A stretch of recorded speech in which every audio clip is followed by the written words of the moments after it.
If you want to learn how to cut this wide leg trouser with these big pleats and inseam pocket by the side, watch this tutorial from the beginning till the end.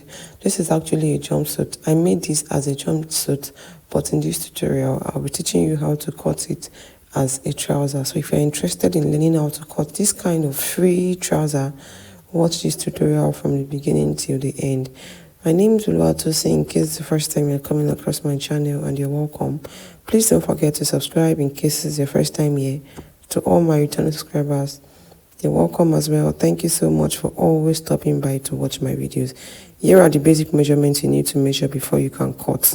Hi everyone, this today I will be learning how to cut this wide leg palazzo, this wide leg that has fitted palazzo trouser. So the full length, the measurements we'll be needing majorly are the trouser length, right, the crouch, the thigh. We'll also be needing the waist and the hip. Our full length is 39. Our crouch, you measure front crouch separately from back crouch. So our front crouch is 14 and the back crouch is 16. Our thigh is 30.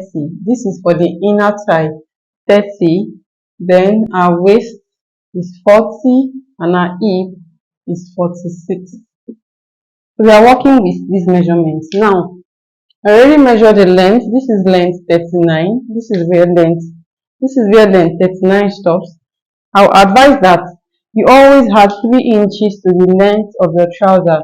It's better for it to be too long, then you will fold it after you are shaping and all of that, than for it to be short. So I always had 3 inches to the length of my trouser. Even if I'm cutting a jumpsuit, I had 3 inches to the length. So this is the length we are going to be working with. Let me connect this into a straight line. So the next is the crouch. We are going to be marking out our crouch. Then remember I said the back crouch is 16 while the front crouch is 14. So we'll be starting our measurement with the back crouch, which is 16. So starting from the waistline, this person's back crouch is 16. This is the back crouch. I'll connect it into a straight line as well. So this is the crouch line now. Then what I'll do next is to divide the waist, which is 40. I'll be dividing our 40 by 4. But from this part, I'll skip 1 inch first. After this 1 inch, I'll divide the waist by 40. This is the waist, which is 40. Then I'll be adding sewing allowance of 1.5 inch. The next thing I'll do is from this crouch line, I'll go upward with 1 inch, and on this 1 inch, I'll connect it into a straight line as well. This is the hip line. This is where we'll be measuring the hip. So on this line, I'll be dividing our hip, which in this case is 46, right? I'll be dividing 46 by 4. Note that I didn't skip the 1 inch I skipped here. I didn't skip it here. So from here, I'll be dividing 46 by 4, which is 11.5. Then I'll be adding 1.5 inch sewing allowance. And to extend this person's crouch, I'll be using 3 inches. I'm using 3 inches to extend our crouch. For this crouch extension, what I put into consideration is if your hip is from 45 above, I use 3 inches to extend the crouch. But if the hip is between 45 to like 35, I use 2.5 inches to extend the crouch.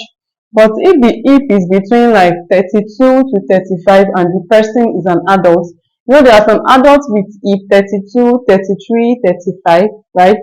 So if the hip is between 32 to 35 and the person is an adult, I use just 2 inches to extend the crouch.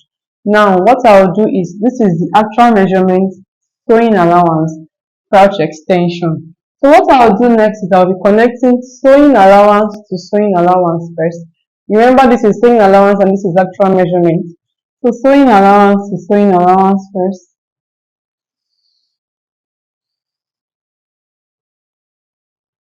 Then from here, I'm going to be extending my crouch down to this crouch line. I'm extending my crouch down to this crouch line. So on that line that you've drawn from your waistline to your hip line, you're going to go upward with like 2.5 to 3 inches, and that's where you start taking your crouch curve from. Just see the way I'm placing my ruler.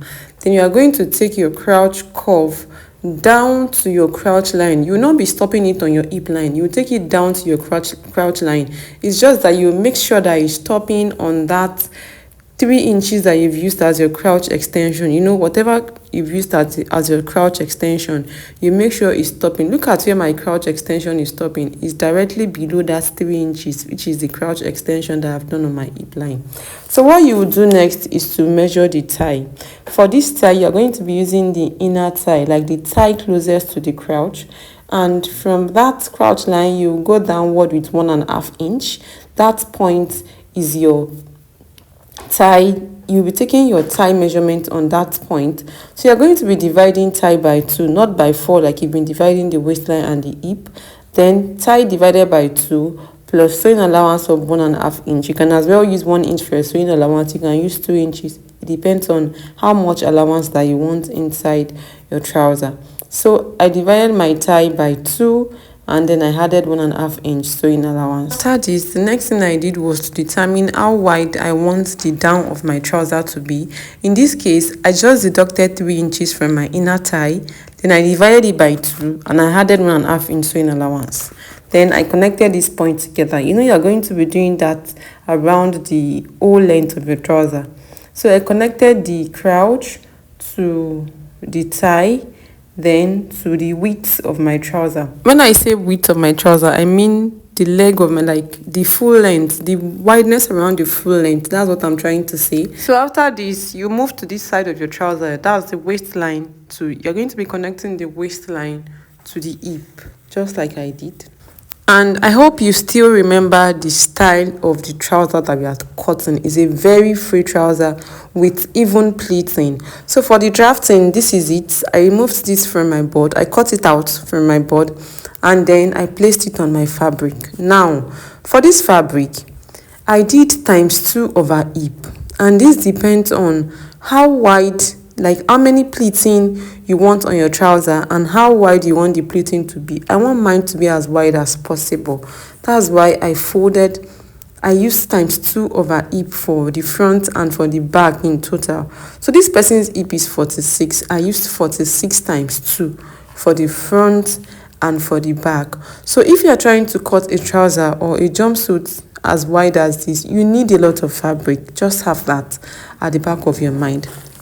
So when I placed my pattern like this is for the front now. When I placed my pattern like this, I marked it out and then I added to the width. So after I was done using this pattern paper to cut the back of my trouser, I reduced the front crouch. So I reduced the front crouch and then I used it to cut the front. I placed my ruler like this because I don't want the down part of my trouser as wide as the upper part. If you want your own up and down to be the same wideness, you don't have to slant your ruler like that. You just have to cut it straight. I hope my explanation is clear. If at this point you are still with me and you've not subscribed, please don't forget to subscribe, and don't just subscribe. Turn on the notification bell so that YouTube will notify you next time I upload a new tutorial on this channel. Because on this channel, I upload sewing tutorials on daily basis. So the next thing I did after this was to cut it out. Don't forget that this part I'm cutting is the back panel. After cutting out the back like this, I used the back to cut for the front. I made the front and the back the same width. Like I said earlier, the quantity of fabric I used was times 2 over hip. You can use times 3 of the hip. It depends on how wide you want it to be. And at the same time, you can just manage times 1.5 of the hip. But I used twice the wideness of a hip for my trouser. So that means I made front and back the same width. So when I was done cutting the front like this, I placed it on another fabric that is on fold of 2 like this, and then I used this front to cut the back. The only thing I did was to reduce the front crouch when I was done cutting.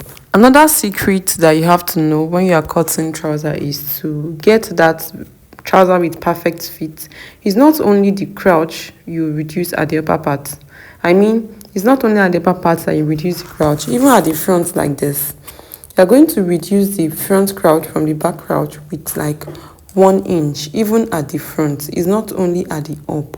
You'll also be reducing it at the front, not just at the up. I hope that my explanation is clear. Thank you all for watching. Don't forget to give this video a thumbs up and subscribe if you've not. If you want to watch the sewing tutorial on how I made the wand for the kids, please click on the box that is on the right side of your screen. Don't forget to share this tutorial amidst your friends and loved ones. You don't know, this tutorial might be helpful too. If you have any question, please ask me down in the comment section. Thank you all for watching, and I'll see you in my next tutorial. Bye.